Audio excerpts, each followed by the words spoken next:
Well, um, to not take any more time, and so you can go on to the different panels because I know they are really interesting. I'm going to, or if you want to stay, Fabrizio is going to present something really interesting also. also, but I know that, I know that at this time they gathered together a lot of brilliant minds. So uh, I'm going to start.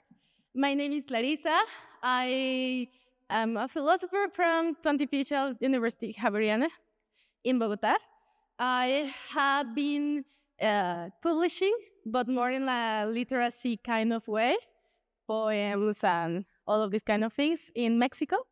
And I got interested in the mimetic theory with the doctor Mario Roberto Solarte. And so I hope you enjoy this presentation. The reigns of the narrative hero, identity, and hyper-rivalry in the filters era. Identity has been deployed from the body and is constantly expanding. There is no longer an original idea. Its limits are blurred, and everything is shaped by diverse outlooks, which are increasingly varied and broad. The subject faces self-recognition in between the selfie era. It seems like the body could rescue us from virtuality, but if its recognition is affected by the illusion of a universal canon, such as social media filters, that adapts to my body and makes it feel more accepted, what will greet me if I want to return to reality? Where will the divine verticality inhabit if it seems to expand everywhere, including my self-awareness? With this context, we can talk about a narrative hero who is created within a collective illusion and lives there without wanting or being able to return. The desiring subject is absorbed by this mediator, and the supposed remoteness of these two would only be found by removing the virtual perception. But if the network gathers us immersed in it, the materiality itself is shapeable at request, as in the case of cosmetic surgeries. Can mimetic hyper-rivalry be avoided in a world in which all heroes can be perceived as what artificial intelligence or AI in the state of social media filters accept as excellent or divine? I propose to wholeheartedly immerse into this narrative by setting the scenario in which our narrative hero is going to emerge or sink with an AI video recorder in a smartphone. This would be a poetic way of approaching the ordinary art of piracy. Another democratic perspective in which our subject develops.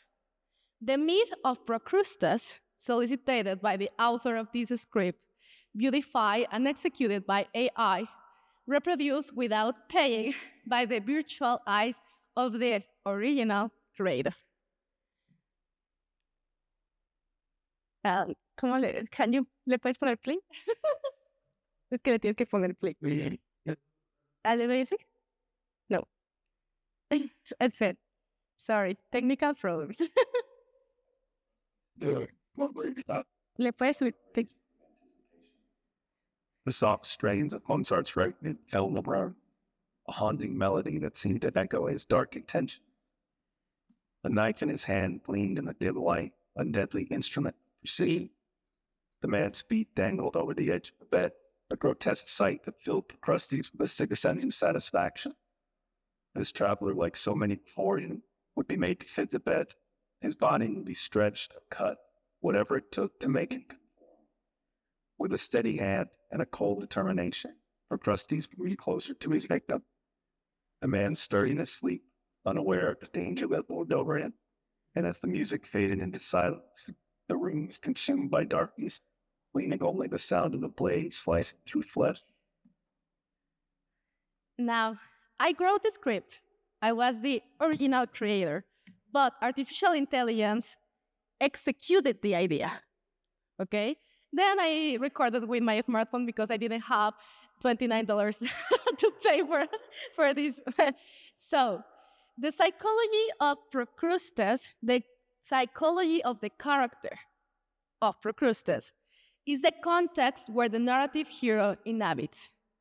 Fickle as a human figure can be portrayed, our scenario brings out instability with and only certain, the ritual of feeding. Now, my question is, can you afford to be an individual? Settle the context of our narrative hero. Let's describe him or her. In 2006, the personality of the year, according to the respected verdict of Time magazine, was you. Yes, you. That is, not only you, but also me and each of us, ordinary people.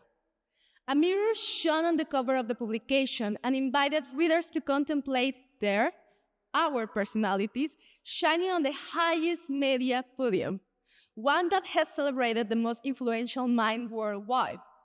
We have been in the same space as Hitler and Taylor Swift, the current position winner. As a perverse omen, the 2006 front page marked the image of our narrative hero. Controversial or not, the increase of hatred discourses and disinformation, but rather a willingness to portray,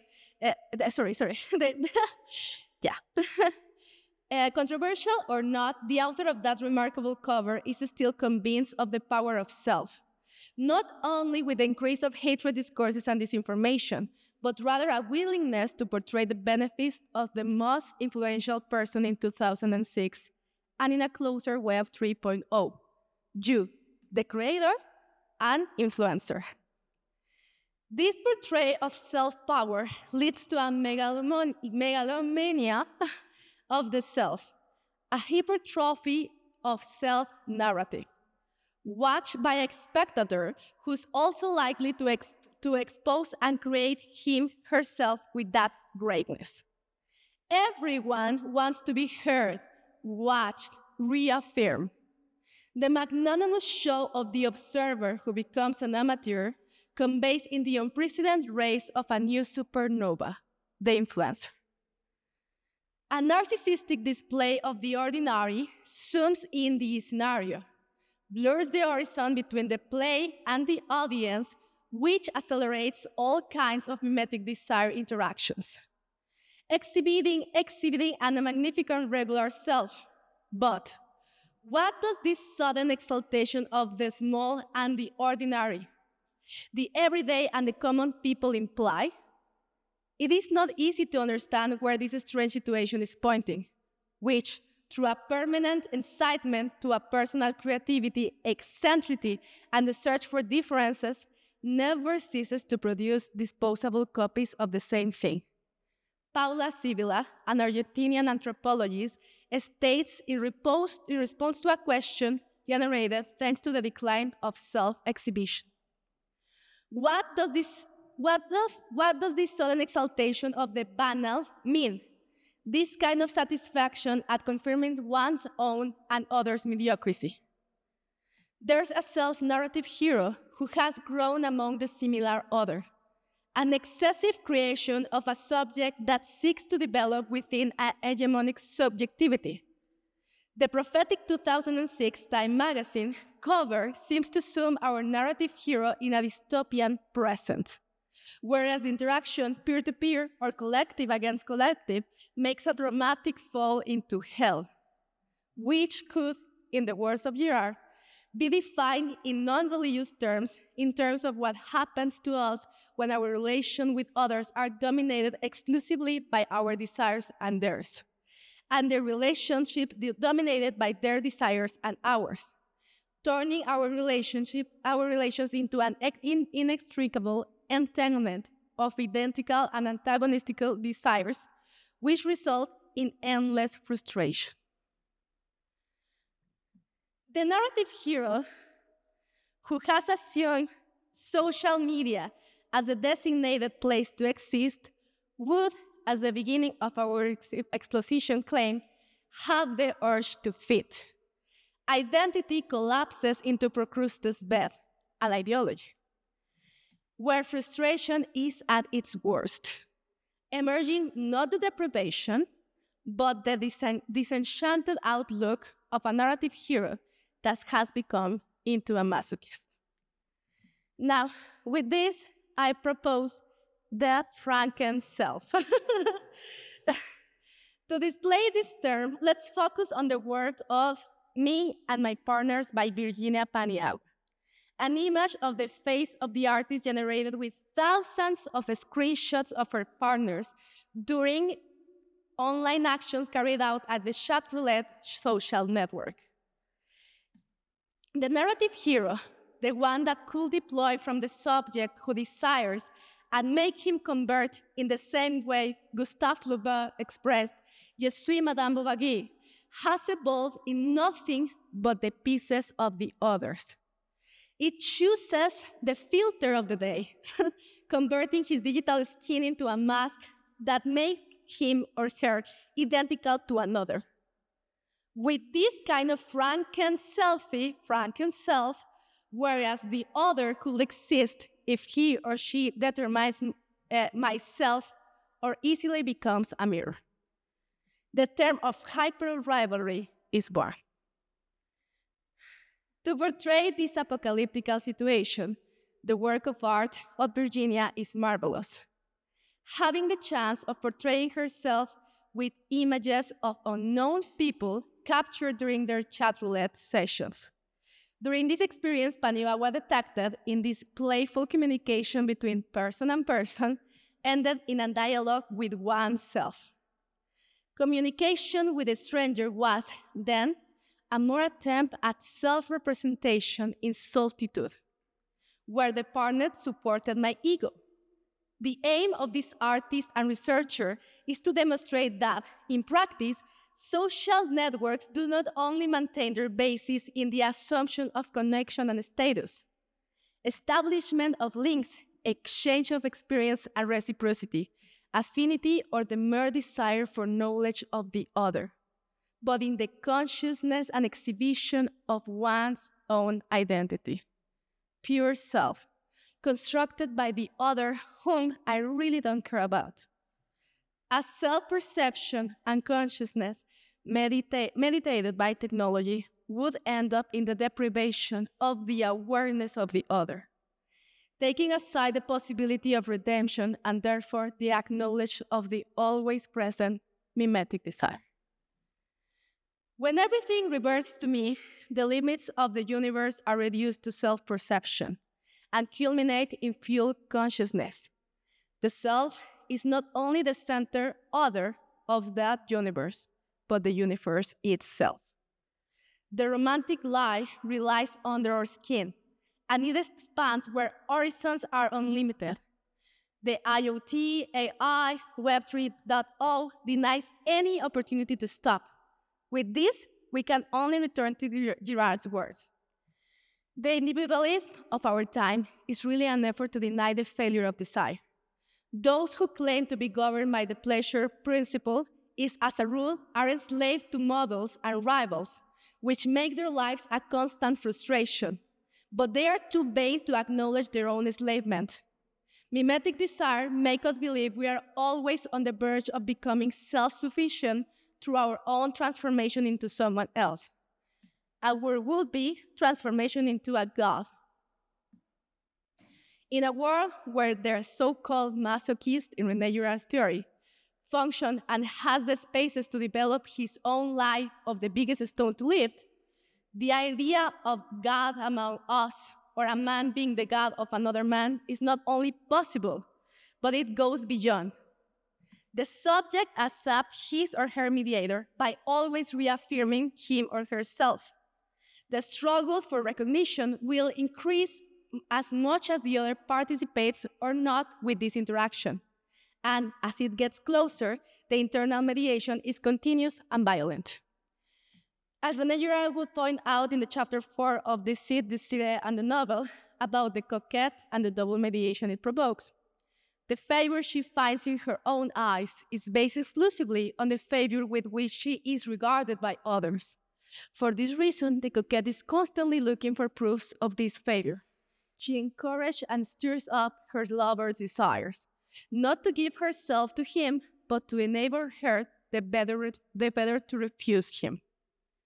A coquette masochist, characteristics of a narrative hero who's not only unlike the other, she or he attempts to differ absolutely, giving the mechanism of indifference a whole new treatment. An obsessive exhibition of intimacy, or extimacy as Lacan minted in 1958, and has been redefined until the current meaning as the tendency to make public the intimacy that we owe to the psychiatrist. Serge Tisson defined it as the exhibition of the most intimate aspects of a person. The peculiarity is that here the individual does not expose himself or herself with the intention to share their experiences, but uses others as a mirror to reaffirm his or herself. Just as a coquette who knows the atrocity of frustration but decides to keep moving towards the idea of an attainable metaphysical desire. Extimacy shows the underlying issue of the dialectic of the master and the slave of the double mediation. Hypocrisy is a well-played game, a one who everybody can play and feel like they are somehow winning over the others in a place where everybody could wear a disguise, where interaction in solitude give a whole new meaning to public life. Reality TV, lives, story time, even online lessons. Everything is captured in the commodities of an isolated scenario, the one that the pandemic increased, the usage of social media. According to Statia.com, there was a significant increase in the average time US users spend on social media in 2020. 65 minutes daily, to say the least, compared to 54 minutes and 56 minutes the years before. TikTok saw an exceptional increase of monthly active users worldwide from 2019 to 2021, at 38%. The short-form video sharing app was used by 689 million individuals monthly as of 2021, compared to 500 million in 2019. Other leading social networks that increased with over 30% were Pinterest and Reddit. Facebook remained on the top of regular users. The coronavirus pandemic resulted in an increased interest in social networking, with billions of people in lockdown, working and studying from home and in need of socializing. As of April 2024, there were 5.44 billion internet users worldwide, which amounted to 67.1% of the global population. Of this total, 5.07 billion, or 62.6% of the world's population, were social media users. Now, with this, I present this movie, where you can get your catharsis also and see yourself immersed in. Shattered illusions, exthymia, and the dullness of a post-external mediation era. In this double mediation, the different geometries of desire are entangled in the Web 3.0. The vivid representation of the raw failure of desire is put at the underground, exchanging values of the great literature, which shares the same wisdom as a religious spiritual revelation, because it does not cheat with desire. It shows the necessary failure of this mechanism, portraying the impossibility of self-fulfillment through desire. The exchange of the real path of a narrative hero into a reality show is the exthymia of a subject that has coveted the divine halo of his mediator in how much shame, humiliation, and suffering he or she suffers from it. In words of Girard, he hopes that the misery and suffering will reveal to him the person whom he should imitate in order to free himself of his wretched condition. This mediator would be, in this twisted masochist condition, a Virgilio to his or her Dante. The humiliation and further obstacle is the reason why all the others, alike his or herself, the subject chooses to follow the meanest. The mediator plays the role of the sadomasochist who let the masochist feel like his or her desire is not only legit, but a great aspiration.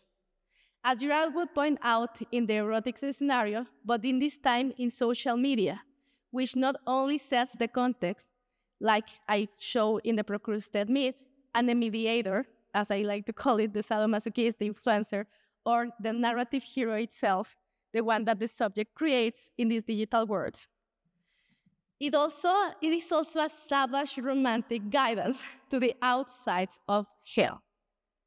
Due to this interaction, the new so-called real narratives in the transmedia are a rapacious way to submit the subject who desires and his or her mediator into a bigger underground, where the light of wisdom, as it religious, spiritual, or novelistic, is nowhere to be found.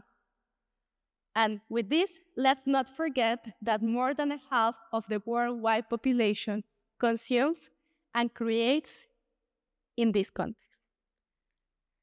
So, unquenched and unquenchable, around within thy heart shall dwell, nor ear can hear, nor tongue can tell, the tortures of that inward hell. That was by Lord Byron, the Giaour. And with this, I have a question for all of us. Are we going to get out? Hyper-rivalry will be a great term for the hypertrophy that the narrative hero of the subject who desires and his or her mediator his of her mediator interaction. By this point, it will be rather uncommon to find a self who still has enough common sense and selfishness to recognize hell when he finds himself in it and he wants to escape. So, the more modern this narration becomes, the more we descend down the circles of hell. And with this, we have this endless frustration. A loop where not only history repeats itself, but it becomes more tragic. The conclusion will be an open question to all of the social media users outside. Can we get out of this living hell? Thank you.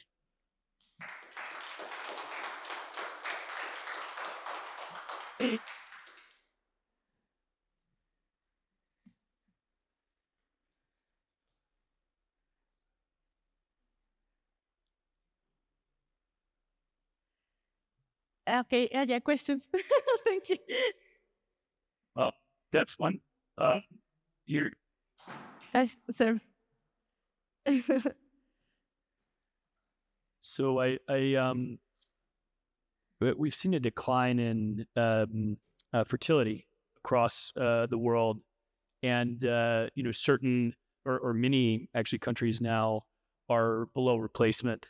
And I wonder if you can speak to anything and your thoughts on this element of the social networks, and I love the Franken-self concepts, and if that may play any role. Maybe there's weakening desire, maybe there's something else, but if you can speak to any of your thoughts in relation to fertility crisis, and yeah, into Greek, which crisis? Sorry, the fertility crisis. The fertility, having kids, forming families, forming long-term relationships. Okay, yeah, okay. So oh my God, it's a difficult question because I live in Latin America, and in Latin America there is no fertility crisis. So it's a difficult question from my context, but I know, for example, in places like Korea, Asian this kind of first world countries, Asian countries, they even pay, no? They have companies who pay. Finland, these places, these European places that are getting older, right? So I think this has to be with a revelation that we don't know how to stop. I think. To put it in these words, I think that we are aware of the hell we are living in. Millennials, centennials, all of these people, if you ask them, they will say, how will I bring a kid if there is no water? If there is an imminent third world war, happening. Like they think it's selfish to bring another human being into this life. So I think we are aware of this hell, but we don't know how to stop it. Because as I put it in this presentation, this kind of Franken selfie, this kind of hyper-rivalry has gone into our bones. We breathe with it. We normalize it. So it is the hell. But where is the salvation? Yesterday I was looking at a presentation where they said there is hope. It is, and they ask it like that. Is there any hope? I am myself a mother, and I have a little kid, and I see all of this in his. All of these world tragedies. I cannot see them in his eyes because he doesn't realize it, But I know, and I have a poem about it. I know that in the future he is going to suffer it, and he's going to be, and I don't know what are going to be his own crises, because right now everything is coming together in the Web 3.0. So the crisis itself is the revealing of the romantic life we get so inside of us. Here is like a labor for everybody here, that I know we have some great minds here, and you also. How can we bring redemption to this? How are we going to save ourselves? Not only with the religious part, not only with this, but how are we going to show ourselves and the others that there is escape from the hell we are living in? I think we haven't found it. I think if you have, or if someone has it, be my guest. I will be pleased to hear you. But I think that is the reason why we know it. I don't know if I answered. Thank you. So, thank you. Thank you, everybody, for attempting.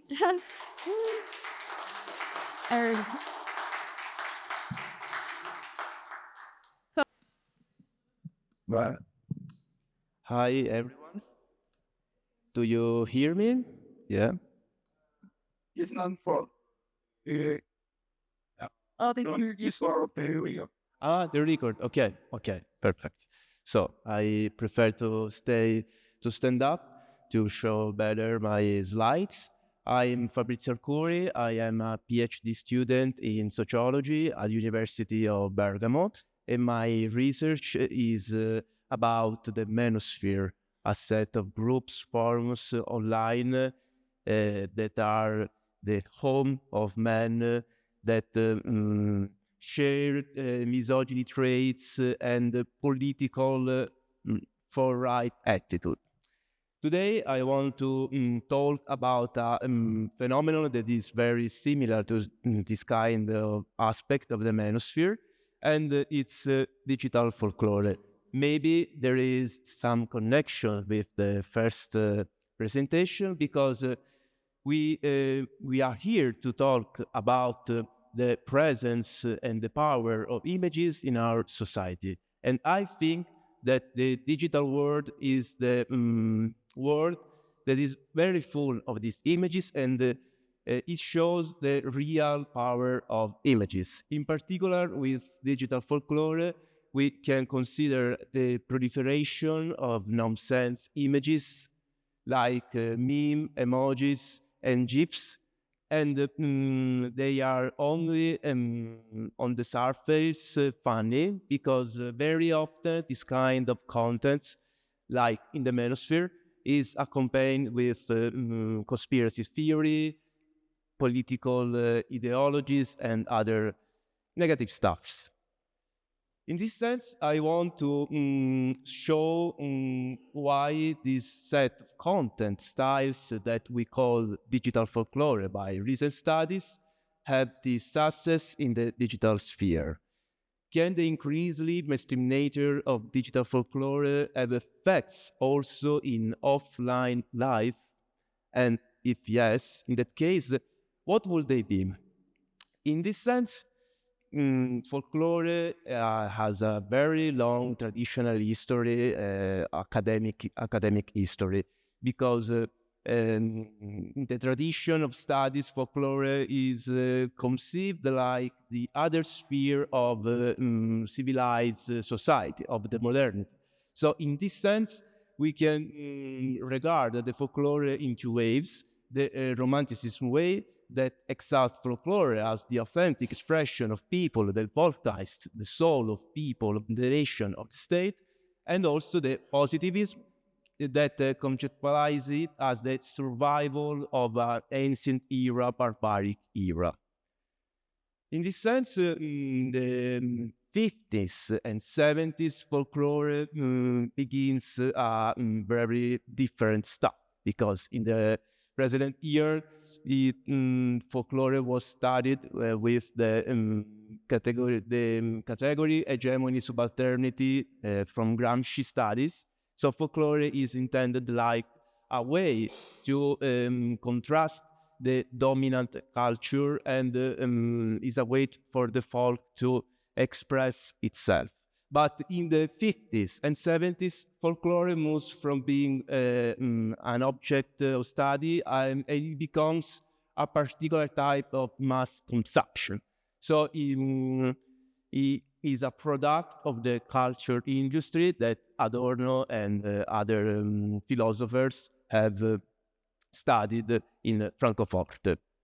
Today, digital folklore is the new sphere, is the new manifestation of the traditional folklore. Like De Zeta says in his study, the folklore of the internet is a way to repropose, to show again the social function, the aspect of the traditional folklore, but in a new way, in a new digital way.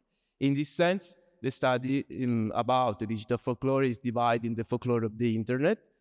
Then we have the other one. Then we have the vernacular creativity, that is an ambiguous position of user over the generalized identity of the folk. With this concept, vernacular creativity, we intend the practice by users. In this sense, it's very important also digital folk art, that is a kind of contemporary art that is signed by by provocation, by the will to scandalize other people. And this sense is very important also for the study of the minosphere, the circulation, the contagion of memes and memetics.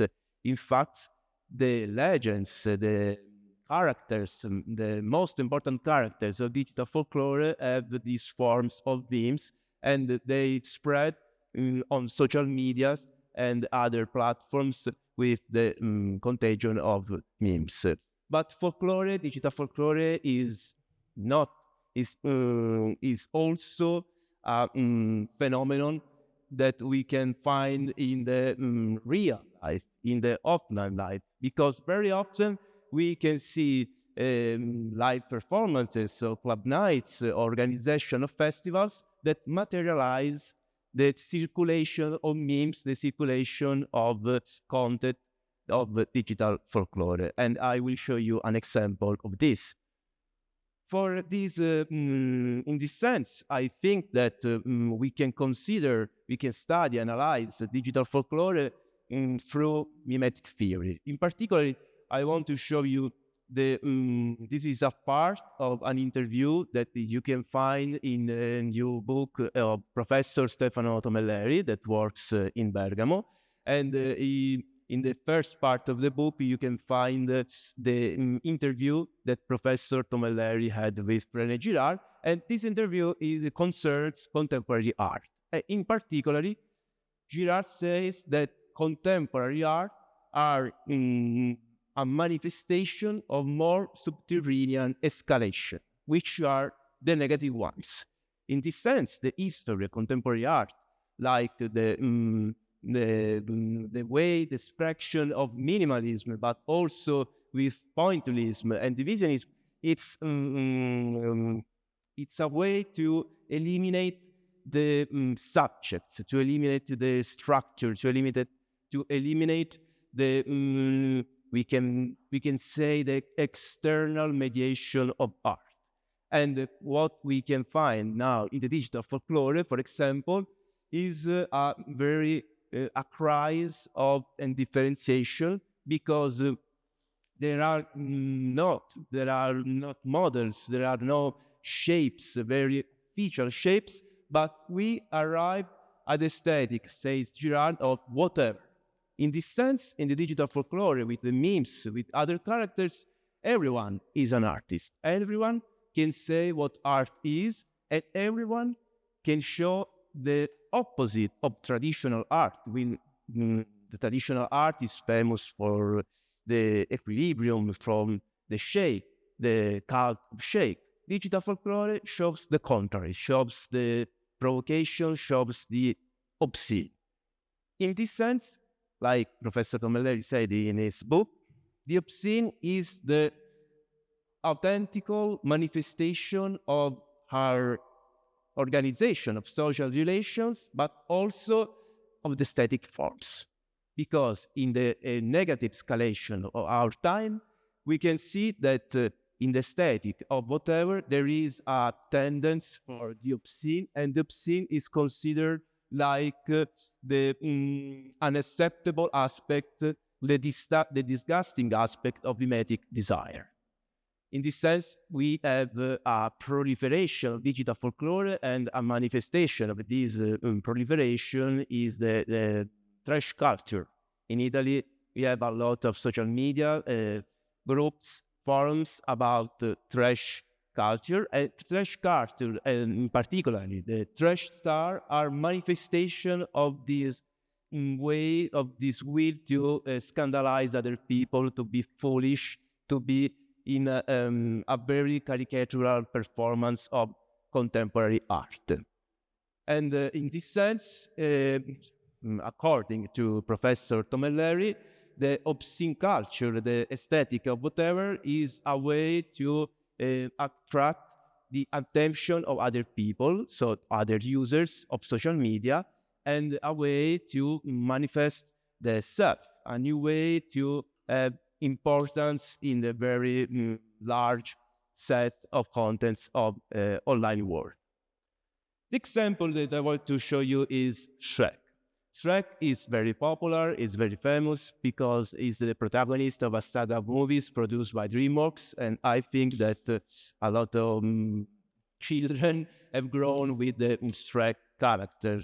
But in this way, is very indicative of the action of digital folklore, because Shrek is generated like a character for a movie child, but very fast, in between 2010 and 2011, he became the symbol of digital folklore. He became a meme, because Shrek is everywhere. There are social media pages that are dedicated to him. There are horror video games about Shrek, and there is also the show. Shrek is also the most popular costume at Halloween parties and even at stand weddings. And this situation forms a new fan base whose members call themselves Brops. Brops are fanatics of Shrek, and this is a kind of digital folklore that is born, that has his origins online, but very often and very fast, it shows itself in the offline life.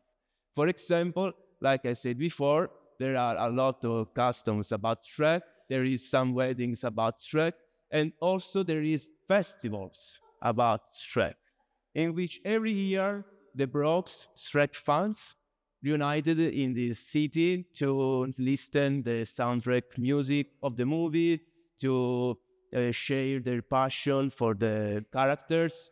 So this is a way like digital folklore, and the aesthetic of whatever, that is an aesthetic linked to the obscene, to the will to capture the other attention, can realize in material offline life.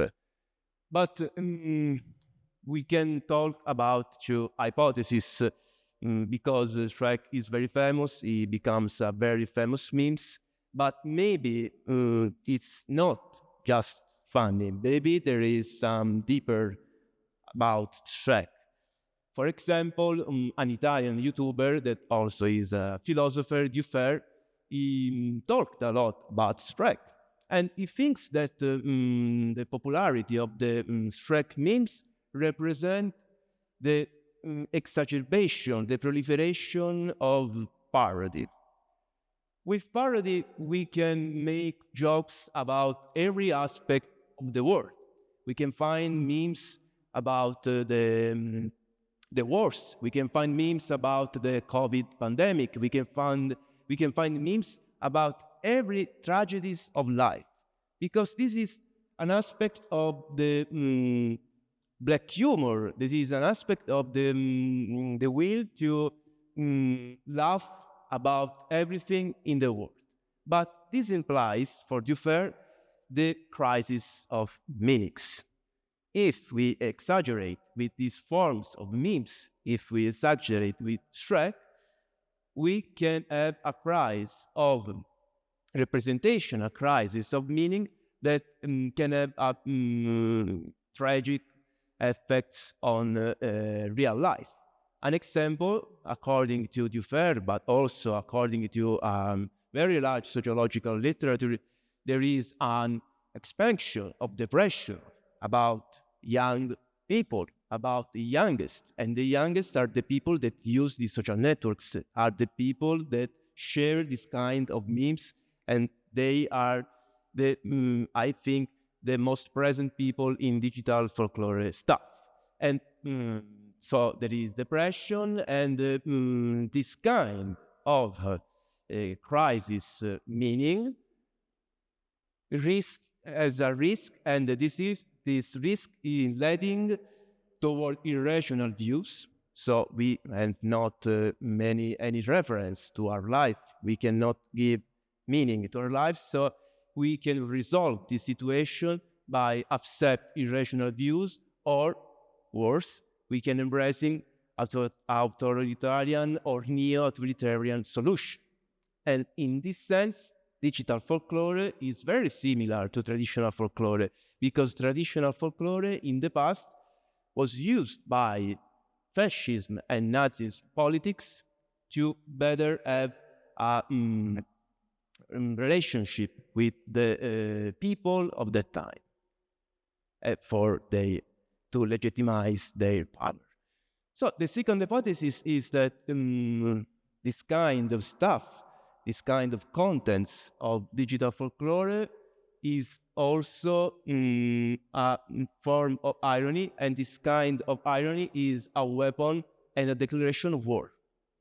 Specifically, this kind of weapon is a form of iconoclasm, because the users of digital folklore, of black humor, have a vision very clear about our society and our culture. They think that our society and our culture are dominated by the political correctness.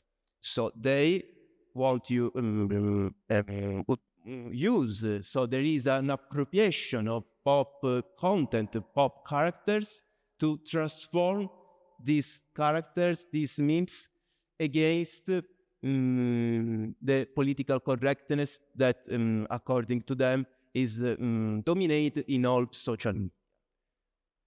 This is the case of Shrek, because if Shrek at the first represented the protagonist of a movie for children, but also for adults, he has been transformed in desecrating a very, very vulgar meme inside platforms like 4chan platforms and then on YouTube. This is the case of Shrek is Love, Shrek is Life, that are a series of stories connoted by sexual content and especially pedophilia. This choice is a choice made by this user because they want to be obscene, they want to be to create provocation. They want to make scandals. And this kind of appropriation about Shrek is not the first case, because in the past, in the internet history, there was other very similar case. The first one, the most famous maybe after Shrek or with Shrek, is the case of Pep the Frog meme. It was the symbol of the culture on 4chan, and according to a very large literature, Pep the Frog had contributed to the victory of Trump. He became the symbol of the Trumpists and the political link to Trump. But another case, for example, is vaporwave music. And this is a nostalgic musical remake of the culture of previous decades, in particular of the 80s. But later, very often, vaporwave became the, also in this case, the symbol of the Trump politics, but also the symbol of the neo-fascist culture online. In this sense, vaporwave now is called Trump wave or also fascist wave. So, the conclusion, the potential consequence of this hypothesis could be the exploitation of mimetic desire and scapegoat mechanism by social platforms, in the sense that users of digital folklore are against political correctness. They think they have an enemy. They think that their life is in danger because there are some people that are the symbol of political correctness. So in this way, there is a particular emotion, resentment that spread through contagion, through meme contagion, through digital folklore contagion in the social network. According to Schulenberger, this is a very particular aspect of the function of digital platforms, digital social media, because very often algorithms show this kind of content to people that maybe have some particular problems, depression or hungry or frustration. So the users that can find this kind of content like Shrek, but like Vaporwave, Trump Wave, Pep the Frog, can find a way to express their resentments. And in this way, the only person that win in this kind of resentment spread are the owner of social media that want to use this kind of sentiment for profit, for capital profit. This is a situation, like Mattioli said, that we can define like a new kind of dark ages, digital dark ages. We talked previously about the hell of social media, of social platforms. Now I think that this concept of digital dark age is very similar to this kind of hell, because according to Mattioli, digital dark age is a new consideration, a new way, a new world, digital world, in which there are the spread of superstition, like manosphere, like black humor, like other things against political correctness, but it's also the world in which some new unseen emperors and greedy local overlords have an advantage of the use of this superstition, of these barbaric cults. So there is a way to avoid this extremistic consequence. We can find an exit for the social media hell or not. Maybe if we consider the example of Shrek, we can see that the original Shrek is a parody of our ability to give sense to the world, but it's also a parody, it's also the construction of the traditional gender stereotypes. So the original track with its use of obscene, of irony, it's a way to free us, from ancient consideration, from ancient vision, from tragic vision, I think. And therefore, there is a emancipatory potential in the digital folklore, because there is also content that represent a parody of the parody, so a parody of the black humor and of the manosphere and of 4chan people. So maybe in this L, paradoxically, the use of digital folklore is a way to contrast digital folklore. So it's a way to contrast the exploitation of mimetic desire, the exploitation of scapegoat mechanism, and a way to make images a redemption, a way to redemption. This is my reference, and thank you for the attention. This is my email. Thank you so much. Okay.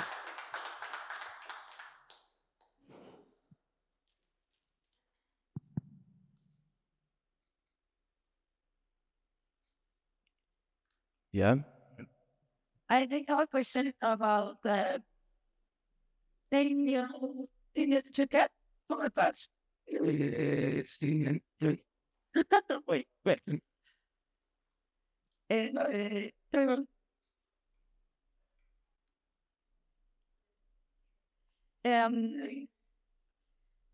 So this new folklore, the digital folklore, for example, I don't know if you have heard of the toilet man. Skibidi toilets, Yeah. of course. Course. So skibidi toilet, at least here in Mexico, has become even the popular piñata of the kids. You know, in the previous Halloween 2023, the kids were costumed as skibidi toilet. And the TVs and the TV man, they can see that they're laughing because they know that. So in this new dark digital era, what can we think about this violence and this mimetic with the kids? How can we think about it? I mean, we in the previous conversation we talked about it, about this and the scandal. So if this is somehow a redemption for the folklore itself, how can we skip the part that is also a new language for the kids and for the new digital users? Right. It's a very important question. I think that this is the new children languages, because maybe the present children, but also the future children, will have some problems to read a long text, to read a philosophical, classical text, because they will be too much. There is a phenomenon that is called brain rot. And according to this phenomenon, people, and especially children, are every day full of this strange content online. And maybe this brain rot, this proliferation of digital folklore, especially on Instagram, YouTube, and on TikTok, can change the way children reflect about the world, reflect about the relationship with others. I don't know if we can say that is only a negative aspect, because according to sociological literature, there is a link between the proliferation and the use of digital folklore and children, teenagers' problems, like depression, like the incapacity of to have a life meaning, there is a very big function of existential crisis. But also, I think this is a way to contrast the language itself. It's like the obscene, the aesthetic of whatever that represent a parody of the aesthetic of whatever. So in this way, maybe we can arrive at the conclusion that we need another kind of aesthetic, another kind of social relationships, another kind of politics, because every aspect of human life is now paradoxically dominated by digital folklore. I think about memes, Trump's, but also in Italy during the elections, there were a lot of memes on TikTok from politicians and other very important figure of the public debate on Italy. So this is a language, and is a very popular language, and it has effects on our way to consider the world, on our culture.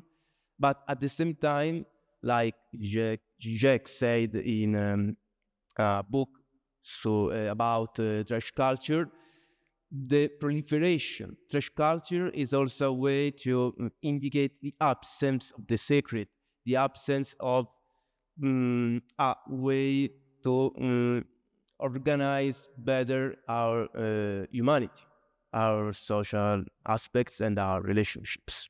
I hope to answer to your question. You need it more. I think should. And it does. Okay. The question. Thank you so much.